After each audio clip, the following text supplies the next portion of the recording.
ইডেনে ম্যাচে মহিলা দর্শকের চোখে গুরুতর আঘাত।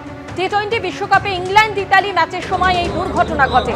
সরাসরি এসএস ক্যামের সামনে থেকে আমাদের প্রতিনিধি হিন্দল দে আমাদের সঙ্গে রয়েছেন। হিন্দল, কিভাবে এই দুর্ঘটনা ঘটলো এবং পাশাপাশি এটাও জানতে চাইবো ওই মহিলা দর্শকের চোখের অবস্থা এই মুহূর্তে ঠিক কি?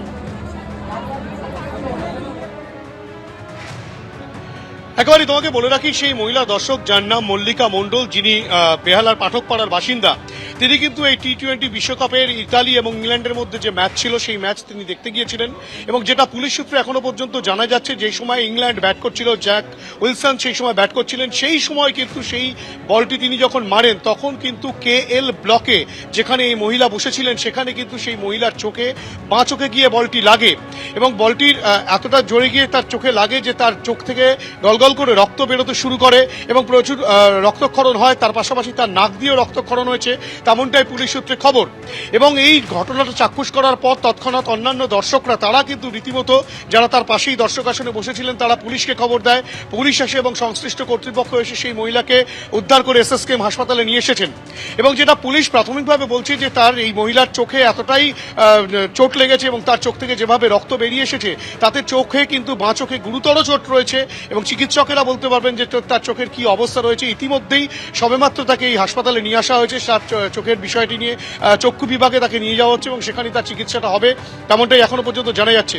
গোটা ঘটনায় মল্লিকা মণ্ডল, 58 বছর বয়সী সেই মহিলা, খেলা দেখতে এসেছিলেন। ইডেন গার্ডেন্সের KL ব্লকে তিনি বসেছিলেন এবং সেই সময় তার চোখে এসে, বাঁ চোখে বলটি এসে লাগে এবং তাতেই তিনি আহত হয়েছেন। তার চিকিৎসা চলছে SSKM হাসপাতালে। সিপিএম আইএসএফ এর সঙ্গে জোটে যাচ্ছেন না হুমায়ুন কবির। তাহলে কি জোটের আগেই ভেস্তে গেল সিপিএম আইএসএফ জেইউপি জোট?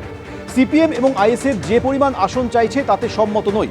আমি সিপিএম এবং আইএসএফ এর সঙ্গে জোট করব না। সিপিএম কে শূন্য থেকে মহাশূন্যে পাঠানোর ব্যবস্থা করব। সিপিএম কি চ্যালেঞ্জ ছুড়ে দিয়েছেন হুমায়ুন কবির। জোট 21 তারিখে আপনাকে জানিয়ে দেব যে পদ্ধতিতে সিপিএম মানে বামফ্রন্টের চেয়ারম্যান আর তাদের শরিক দল ফরওয়ার্ড ব্লক, আরএসপি, আমি শুনেছি আর কি, যে ধরনের সিট ডিমান্ড করছে, এমনকি আইএসএফও যে সংখ্যা ডিমান্ড করছে, আমি তাদের সাথে জোট করব না। আমার জেইউপি, জনতা উন্নয়ন পার্টি, মিম এবং ছোট ছোট আরও 7-8টা রাজনৈতিক দলকে নিয়ে আগামী 25 তারিখের মধ্যে আমাদের কে কোথায় লড়বে, আমি কত সিটে লড়ব, আমার মিম কত সিটে লড়বে, আর এসডিপিআই, আর আজাদ সমাজ পার্টি, আরও যে নতুন করে যে জাতীয় উন্নয়ন পার্টি, কারা কোথায় লড়বে 25 তারিখের মধ্যে আপনাদের ফাইনাল জানিয়ে দেবো। তবে ধরে নেন যে সিপিএম যে আস্ফালন করছে, সৈন্য আছে, আরও মহাসৈন্য পাঠিয়ে দেওয়ার ব্যবস্থা করবে। আমি ব্যাপারে কিছু জানি না। বামফ্রন্ট, সিপিআইএম বিভিন্ন দলগুলোর মধ্যে সমঝোতা করছে, ব্যক্তিগুলোর সঙ্গে নয়। আসছি পরের খবরে। আর এই মুহূর্তে যে খবরের দিকে নজর রাখবো, রাতের কলকাতায় গাড়িতে তুলে তরুণীকে অপহরণ করে শ্লীলতাহানির অভিযোগ সামনে আসছে। শুক্রবার রাত 11টার সময় এই ঘটনা ঘটেছে। কালো রঙের গাড়িতে কসবার নিউ বালিগঞ্জ রোড থেকে তরুণীকে অপহরণের অভিযোগ। অভিযুক্ত 5 জনের মধ্যে 2 জন তরুণীর পরিচিত অপহরণ করে গাড়ির মধ্যে তরুণীর শ্লীলতাহানি করা হয় বলেই অভিযোগ সামনে আসছে। পরে আনন্দপুরে অভিজাত আবাসনের পেছনের রাস্তায় তরুণীকে নামিয়ে দেওয়ার অভিযোগ। আরিয়ান সিং, আকাশ ও 3 জনের নামে কসবা থানায় ইতিমধ্যেই অভিযোগ দায়ের করা হয়েছে।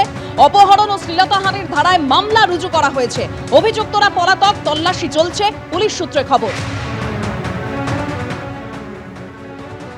রাতের কলকাতায় তরুণীকে গাড়িতে তুলে অপহরণ এবং শ্লীলতাহানির অভিযোগ। যে জায়গায় দাঁড়িয়ে রয়েছে এটা হচ্ছে কসবা থানা এলাকার নিউ বালিগঞ্জ রোড।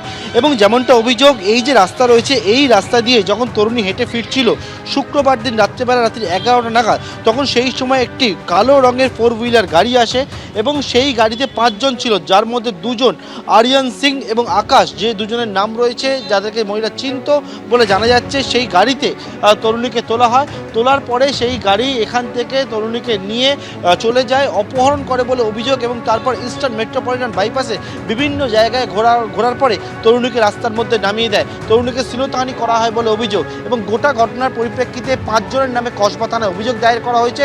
পুলিশ জানাচ্ছে অভিযুক্তদের খোঁজে চলছে তল্লাশি। ক্যামেরা প্রবীর সামন্তের সঙ্গে পার্থপ্রতিম ঘোষ, এবিপি আনন্দ, কলকাতা। এবিপি আনন্দ, এগিয়ে থাকে, এগিয়ে রাখে।